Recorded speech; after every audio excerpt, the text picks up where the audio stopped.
Good morning, students. We are going to do the module 2 of law of supply today. In the last video, module 1, we had done the meaning and the explanation of the word supply, and we had done the difference between stock and supply. Today, the first topic we are going to deal with is the individual supply versus market supply. There are two concepts. One is firm and one is industry. A firm is one unit and a group of firms is called industry. Again, a firm is one unit and a group of firms is called industry. Okay, keeping in mind, we do the difference between individual supply and market supply, and we'll also discuss the meaning of it.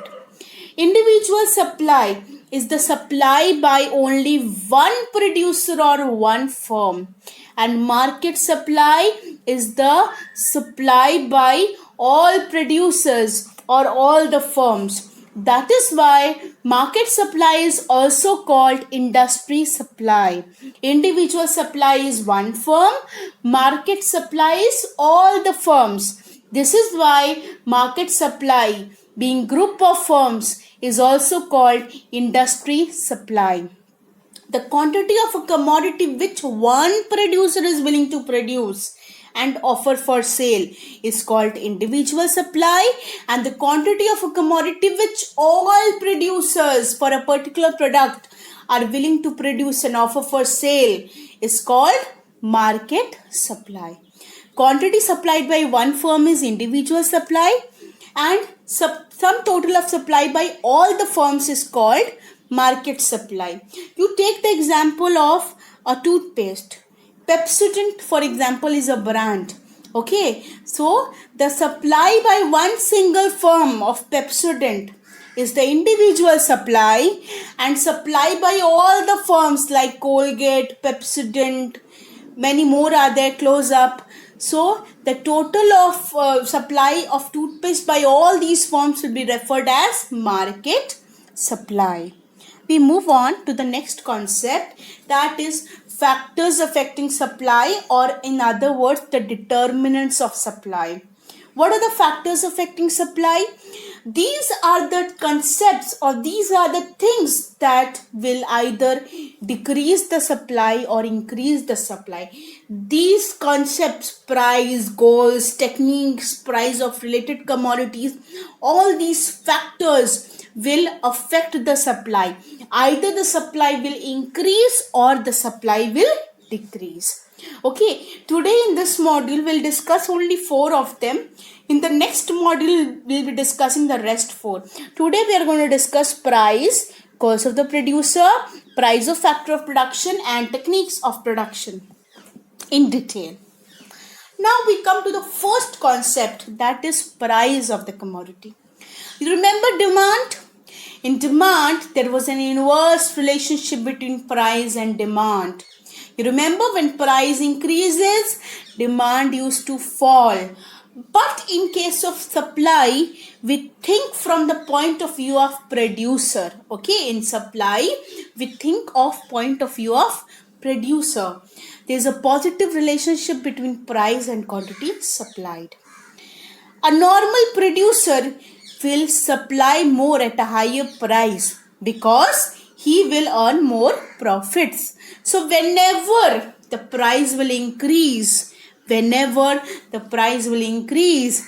profits will increase, and so the supply will also increase. And whenever the price will decrease, the profits are going to be decreased, so the quantity supplied will also decrease.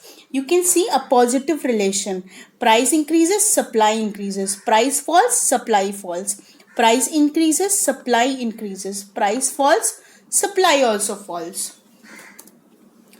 Now we come to the next concept, that is goals of the producers. There are 3 kind of goals.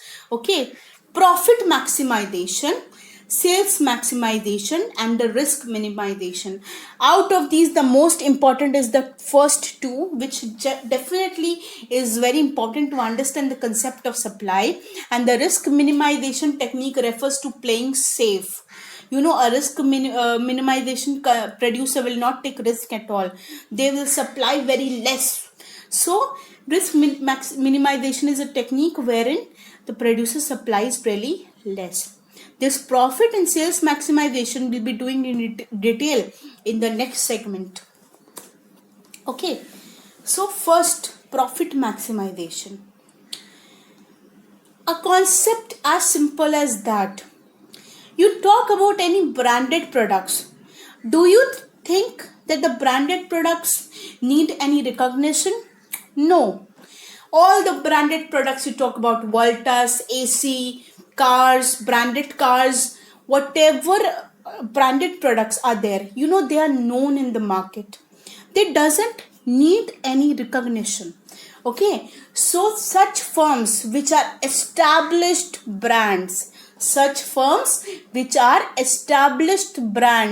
will supply at higher prices. Okay, their main technique is profit maximization. The image here is of Jaguar brand car. Okay, Jaguar brand is hardly concerned that their prices should be low. They will try to keep the product's price really high so that they get higher profits. So in profit maximization technique, whenever the price will be high, the firms will supply more because they are going to earn higher profits. Profit maximization techniques are followed by established brands. Okay, any car brand, any accessories brand, any clothing brand, they know their established brand and people are going to buy the products.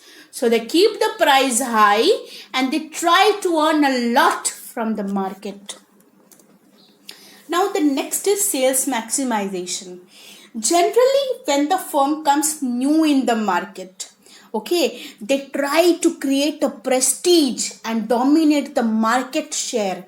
So their main aim is to maximize the sale, create a prestige and dominate the market. Example, when Jio came, you remember, 1 year it was nearly a free subscription, and after 6 months also, it at a very low rates they were providing the services, internet services, calling services.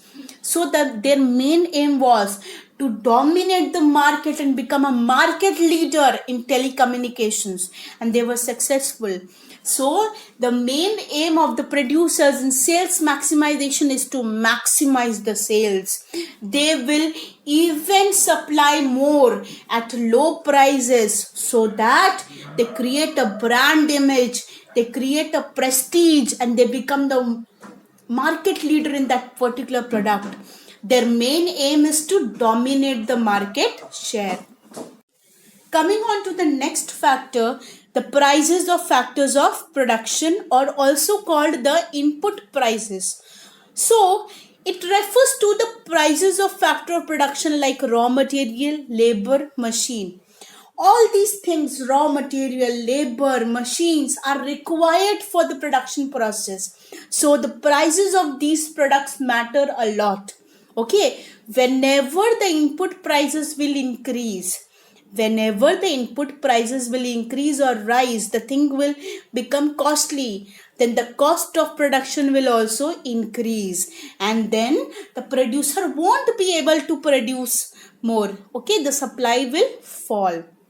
And whenever the input prices will decrease or these things will become cheap, like raw material will become cheap, the cost of production will also decrease and the producer will be able to supply more because they will be able to produce more. So simple concept, when the input prices increase, the cost of production, the manufacturing cost also increases and the producers are not able to produce much. So the supply will fall.